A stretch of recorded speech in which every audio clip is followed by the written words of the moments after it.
I was expecting a small crack in the ground. Oh, my Lord, this is fantastic.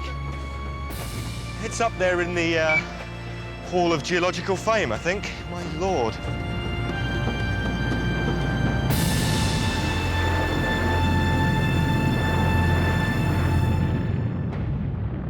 Before the eruption, locals recall how the ground swelled until it finally burst open in a massive explosion, throwing thousands of tons of ash and rock across a vast area, swallowing their camels and goats.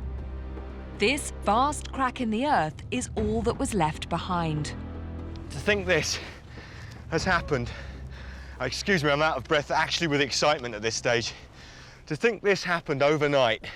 This is the stuff of Hollywood. When you're a kid and you see those movies of streets breaking apart, this would have just opened up and ejected a whole heap of magma. This is just phenomenal. I really hope we can get some really good stuff out of this, because having got here now, I wish we could stay 3-4 days, maybe even a week. This is just geologic heaven. Oh, this is fantastic. There are only a few hours of daylight left for Dougal to make his scan, but at least all the kit has now finally arrived.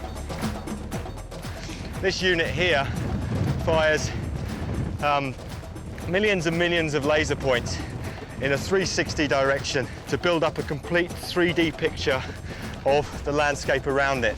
The final thing we need to do is to fit a camera to the top, and what we'll do is we'll take high-resolution digital photographs, and the computer software will then be able to merge the picture with the scan, and that's when things get really exciting. The reason the 3D scan is so important is that it creates a snapshot of the exact state of the fissure at the moment. Because if, as Dougal suspects, the Earth's crust is breaking apart here, measuring it now will help geologists understand how fast that process is moving. So to work out if the fissure is getting deeper, wider or longer, a 3D model is needed, and that's what Dougal hopes to make. The only problem is he'll have to get himself and his laser scanner 60 meters down there before it gets dark. And there are no stairs. I'm going to put a line, and it's like a cable car, if you like, going across a cable. And that cable we'll control from here. Okay, so we'll release the tension, and that cable will slacken. And so the person that's gone to the middle will get lowered down in the middle of the V, if you like. Whilst getting inside is a big safety concern, the deadly gases that lurk below are an even bigger worry. As well as sulfur dioxide, there's the threat of carbon monoxide and hydrogen sulfide, all of which will kill. Dougal has completed the scan of the rim of the fissure and is ready to get down inside for the final part of the picture. But before Dougal is allowed in, expert rigger Mark Diggins must first test the rig and the gas levels. Give me slack on the weight. Okay, faster. That's good. Mark is going where no man has gone before. Okay, more. On the right. Take it up because you're in the wind. As well as the risk of gas, there's the constant threat of another earth tremor. And that's before he gets to the bottom, wherever that turns out to be. Okay, start slacking on off the cable, over. Go in. With just 2 hours of sunlight left to get Dougal and his scanning equipment down, they can't afford the slightest hitch. Stop there, guys. Stop.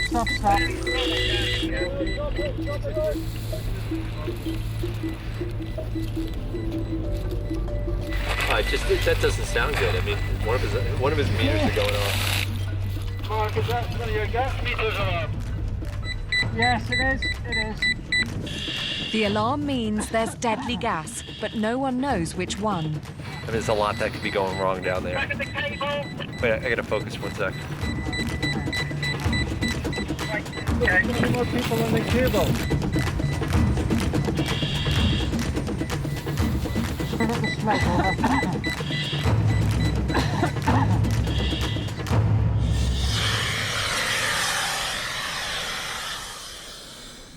So that was the H2S alarm going off.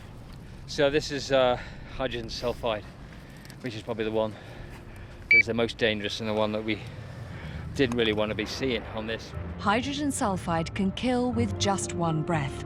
If Mark's breathing apparatus had failed or his face mask slipped, the fissure would have claimed its first human victim. Pretty much they say the last thing you'll ever smell is the smell of rotten eggs, which is H2S, and it's enough to kill you. This is a once-in-a-lifetime chance to create a unique scientific record. But at what risk? You'll only get one crack at it, and if that BA equipment packs up whilst you're on a rope, you're not going to be getting out of it. We've taken the right precautions and made the right measurements to ascertain that it's not a particularly nice place down there. And so I don't think we should pursue going in there any further. This is a massive disappointment for Dougal. His only hope now is that he can salvage something from the scans around the edge of the fissure.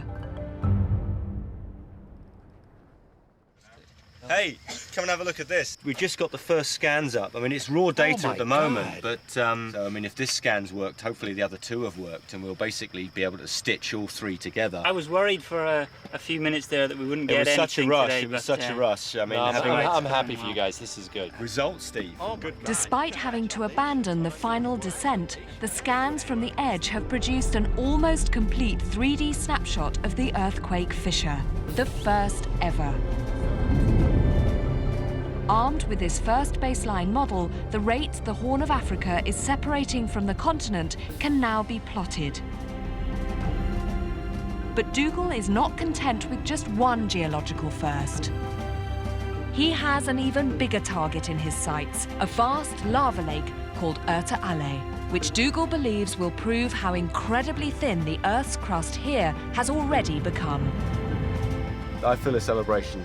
Yeah, let's Me too. let's go and have a drink to Urta Ale and the future of the expedition. But if mapping a hole in the ground was tough, doing the same inside a live volcano is likely to push the team to breaking point. Next time on Hottest Place on Earth, while Steve tries to learn the local version of rugby, I didn't realise they'd got knives on their belt.